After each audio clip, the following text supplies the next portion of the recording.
August 29th, Memorial of the Passion of St. John the Baptist. A reading from the first letter of St. Paul to the Thessalonians. Brothers and sisters, on the subject of fraternal charity, you have no need for anyone to write you, for you yourselves have been taught by God to love one another. Indeed, you do this for all the brothers throughout Macedonia. Nevertheless, we urge you, brothers and sisters, to progress even more and to aspire to live a tranquil life, to mind your own affairs, and to work with your own hands as we instructed you. The word of the Lord. The responsorial psalm.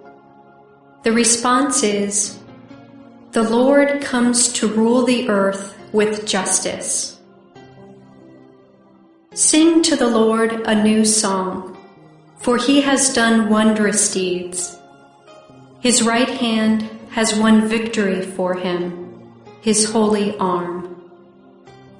The Lord comes to rule the earth with justice. Let the sea and what fills it resound, the world and those who dwell in it. Let the rivers clap their hands, the mountains shout with them for joy. The Lord comes to rule the earth with justice. Before the Lord, for he comes to rule the earth. He will rule the world with justice, and the peoples with equity. The Lord comes to rule the earth with justice. A reading from the Holy Gospel according to Mark. Herod was the one who had John the Baptist arrested and bound in prison on account of Herodias, the wife of his brother Philip, whom he had married. John had said to Herod, "It is not lawful for you to have your brother's wife." Herodias harbored a grudge against him and wanted to kill him, but was unable to do so. Herod feared John, knowing him to be a righteous and holy man, and kept him in custody. When he heard him speak, he was very much perplexed, yet he liked to listen to him.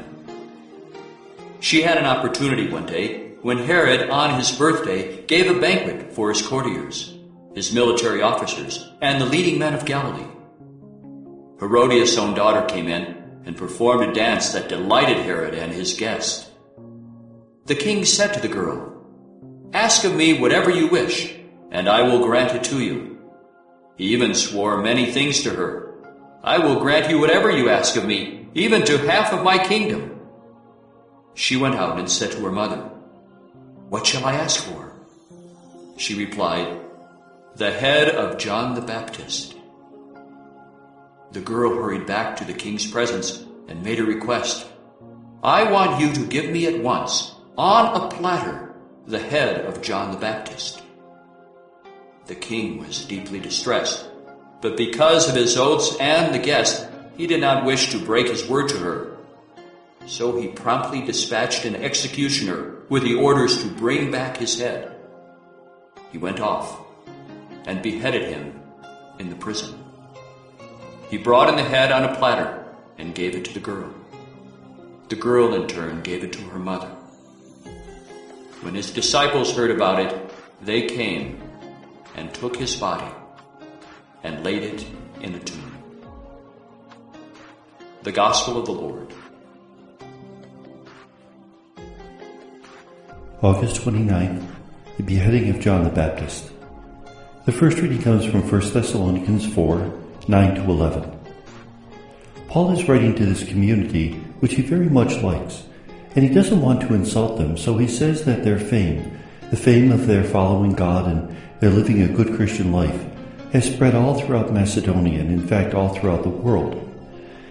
He doesn't say that they're doing anything wrong, but rather he encourages them to do better, that what they're already doing, do more and more, and that they should live quietly, attending to their own business, earning a living.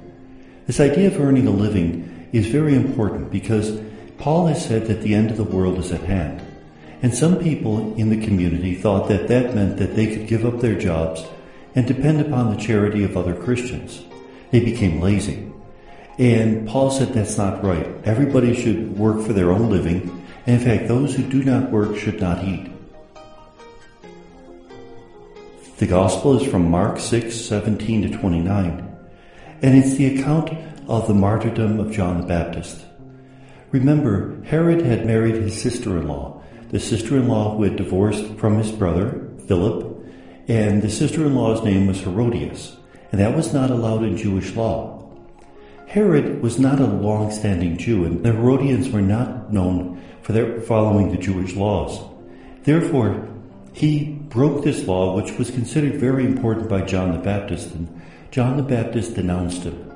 Well, Herod arrested John the Baptist, but he was a bit afraid of him because he knew he was a prophet, so he didn't kill him. Herodias arranges for John the Baptist's death when her daughter Salome does a wonderful dance for Herod at his birthday party.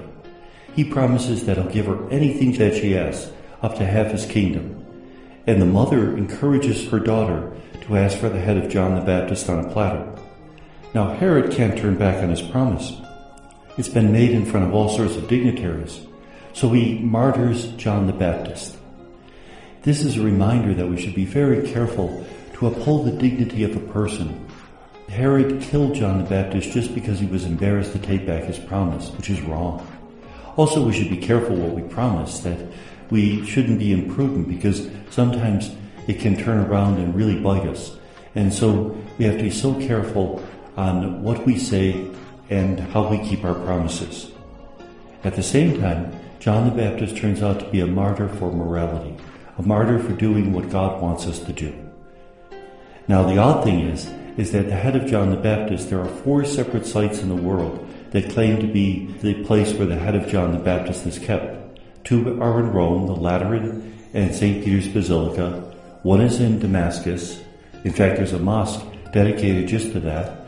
And then 1 is in Istanbul, the palace of the Sultan, the Topkapi. And this just reminds us that some of the relics that one finds around, one should take with a grain of salt. Nevertheless, if these relics bring us to prayer, that's fine. And may God bless us.